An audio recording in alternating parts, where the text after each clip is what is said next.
مرد کا مادہ بچپن ہی میں پیدائش کے وقت ہی اس کے جسم کے اندر موجود ہوتا ہے، جو ڈیولپ نہیں کرتا۔ بعض دفعہ ایک عورت دونوں صفات لے کر پیدا ہوتی ہے یا ایک مرد دونوں صفات لے کر پیدا ہوتا ہے۔ آپ نے یہ سنا ہوگا سیکس تبدیل کروائی۔ سیکس تبدیل کروانے کا یہ مطلب نہیں ہے کہ کسی ڈاکٹر نے کسی لڑکے کو لڑکی بنا دیا یا لڑکی کو لڑکا بنا دیا، یہ کسی انسان کے بس کی بات نہیں، لیکن بعض انسانوں میں دونوں قسم کی صلاحیتیں موجود ہوتی ہیں، اور جب تک دونوں اکٹھی رہیں ایک بھی نشو و نما نہیں پاتی، پوری طرح ایک دوسرے کو دبا کے رکھتی ہیں۔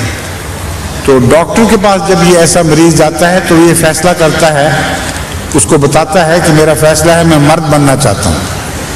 ایسی صورت میں عورت کے جو آلات ہیں جسم کے اندر، ان کو آپریشن کے ذریعے کاٹ کے جدا کر دیا جاتا ہے۔ جب مرد کے آلات اکیلے رہ جائیں پھر وہ پوری نشو و نما پا جاتے ہیں۔ اس کے برعکس بھی درست ہے، بس قانون قدرت میں بہت سے امکانات موجود ہیں۔ اللہ تعالیٰ کا تصرف ہے کہ جب چاہے جس امکان کو اپنی قدرت نمائی کے لیے استعمال فرمائے۔ سمجھ گئے؟ جی شکریہ۔ السلام علیکم حضور۔ فرمائیے۔ حضور میرا سوال یہ ہے کہ میں جس شہر میں رہتا ہوں ادھر جرمنی، وہاں ترک قوم بہت آباد ہے، اور اس علاقے میں 3-4 مساجد ہیں ان کی۔ جس طرح یہ آواز ادھر پھٹتی تھی، ان کی آواز اب اس طرح پھٹ رہی ہے۔ قریب آ جائیں اور قریب آ جائیں۔ جس شہر میں حضور میں رہتا ہوں وہاں ترک قوم بہت آباد ہے، اور ان کی 3-4 مساجد ہیں۔ وہ ان مساجد میں خدا تعالیٰ کی عبادت سے زیادہ سیاست کی گفتگو کرتے ہیں۔ ٹھیک ہے۔ جب بھی ہم ان سے تبلیغی گفتگو کرتے ہیں وہ موضوع سیاست کی طرف پھیر دیتے ہیں۔ ٹھیک۔ تو میں یہ پتہ کرنا چاہتا ہوں کہ مذہب اور سیاست کا آپس میں کیا تعلق ہے، قرآن و سنت اس کے بارے میں کیا تعلیم دیتے ہیں؟ قرآن کریم واضح طور پر فرماتا ہے انما المساجد للہ فلا تدعوا مع اللہ احدا، کہ مسجدیں صرف اللہ کے ذکر کے لیے بنائی جاتی ہیں، خدا کے سوا کسی اور کی باتیں اس مسجد میں نہ کیا کرو۔ لفظ جو ہے وہ ہے تدعو، کسی اور کو نہ پکارا کرو، لیکن اس کے اندر سیاست بھی داخل ہو جاتی ہے اس معنی میں کہ ان لوگوں نے خدا کے سوا سیاسی بت بنائے ہوئے ہیں۔ سیاسی مقاصد کو مذہب کے لبادے کے اندر چھپا کر مسجد میں یہ استعمال حاصل کرنے کی کوشش کرتے ہیں، جس کی وجہ سے عالم اسلام کو بڑا بھاری نقصان پہنچ رہا ہے، کیونکہ حکومتیں اپنی سیاست کی حفاظت کی خاطر پھر مسجدوں پر پابندیاں لگاتی ہیں، وہاں جاسوس بھیجتی ہیں، ان کا اور مولویوں کا ٹکراؤ ہوتا ہے، صرف باہر ہی نہیں بلکہ مسجدوں کے اندر بھی۔ اس لیے نہایت نامناسب، بیہودہ اور ناجائز بات ہے مسجدوں میں ذکر الہی کے سوا یا دین کی باتوں کے سوا دوسری باتیں جائز نہیں ہیں۔ وہ اس کی بیس یہ بناتے ہیں کہ چونکہ آن سلم نے از ایک آزاد حکومت کی ہے خود، اس لیے بھی ایک مذہبی رہنما کو خود سیاست کا حق ہے۔ یہ سب نفس کے بہانے ہیں۔ حضرت صلی اللہ علیہ وآلہ وسلم نے مسجد میں حکومت کا اڈا کبھی نہیں بنایا۔ حضور صلی اللہ علیہ وآلہ وسلم مسجد کو ذکر الہی کے لیے استعمال فرماتے تھے، باہر سے جو وفود آتے تھے ان سے مشوروں کے لیے استعمال کرتے تھے۔ یہ بعید نہیں ہے کہ آپ نے جہاد کے متعلق بھی مسجد میں بیٹھ کے باتیں کی ہوں۔ باہر سے آنے والے جو سوال کرتے تھے وہ دینی معلومات کے لیے، بعض دفعہ وہ دین سے کچھ ہٹ بھی جاتے ہوں گے، لیکن حضور اکرم صلی اللہ علیہ وآلہ وسلم نے مسجدوں کو کبھی بھی سیاست کا اڈا نہیں بنایا، بلکہ ایک ہی مسجد جسے سیاست کا اڈا بنایا گیا تھا، مسجد زراعت، وہ اللہ تعالیٰ کے حکم سے منہدم کر دی گئی۔ بس وہ مثال کافی ہے کہ اگر مسجدوں کو سیاست کے اڈے بناؤ گے تو خدا کے نزدیک وہ مسجدیں خدا کے ذکر سے خالی ہو جائیں گی اور اس لائق نہیں ہوں گی کہ وہاں خدا کے نیک بندے نمازیں پڑھیں۔ پھر آیا ایک مذہبی رہنما کو سیاست میں حصہ لینے کا حق ہے؟ اب مزید سوال الٹے پلٹے کیوں کر رہے ہیں؟ آپ نے جو بات پوچھی تھی ترکوں اور مسجدوں کے متعلق میں نے جواب دے دیا ہے. اس کا کیا تعلق ہے اس دوسرے سوال کا اس بات سے؟ شکریہ.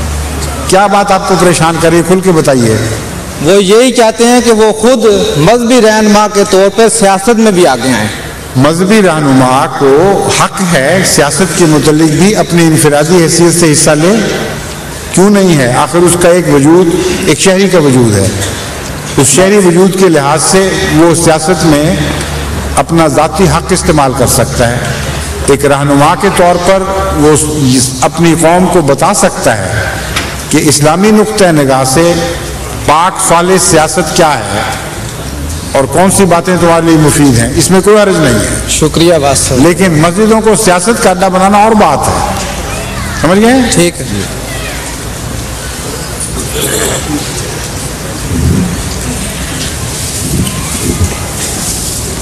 فرمائیے. السلام علیکم.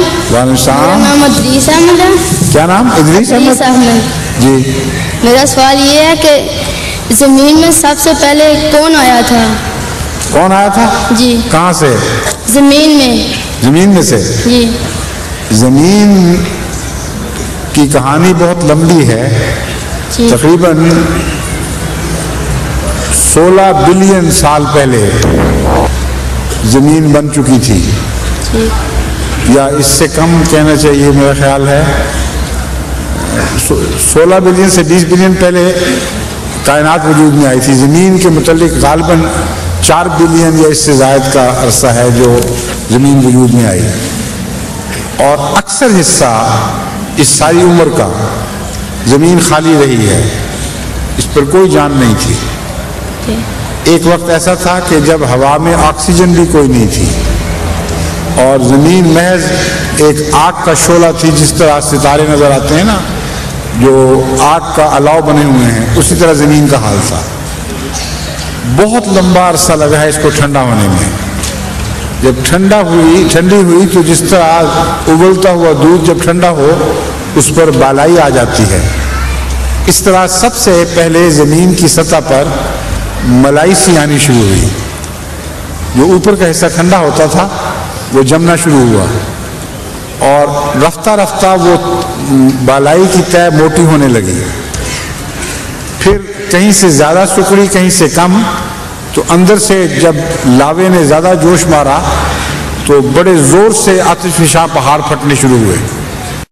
اور جس طرح پھوڑے کو دباؤ تو پیپ نکلتی ہے, اس طرح زمین کے پھوڑے میں سے پیپ کی طرح اندر سے مادہ نکلنا شروع ہوا اور وہ پہاڑوں کی طرح بلند ہو گیا. کہیں اونچا ہو گیا, کہیں سے نیچا ہو گیا, زمین دب گئی. بہت لمبی کہانی ہے زمین کی. اس طرح رفتہ رفتہ سطح بن گئی. پھر اللہ تعالیٰ نے فضا میں تبدیلیاں پیدا کرنی شروع کی. پھر وہ زمین جو بالکل خشک تھی اس پر اتنا پانی برسا, وہ فضا کا جو پانی تھا وہ جمع ہو کر ٹھنڈا ہو کر بارش کی صورت میں برسنا شروع ہوا کہ ساری زمین غائب ہو گئی اور پانی پانی ہو گیا. پھر اس پانی کے اندر سے کہیں سے زمین کا لاوا پھوٹا اور پہاڑ بن گئے اور جہاں سے جگہ خالی ہوئی وہاں پانی اتر گیا. تو جتنے اونچے پہاڑ ہیں اتنے ہی زمین کے اندر گہراؤ بن گئے پیالے کی طرح. گویا پیالے کی مٹی اٹھا کر ایک طرف اونچا کر دو تو ایک پہاڑ بن گیا, ایک گہری کھڈ بن گئی. تو رفتہ رفتہ پانی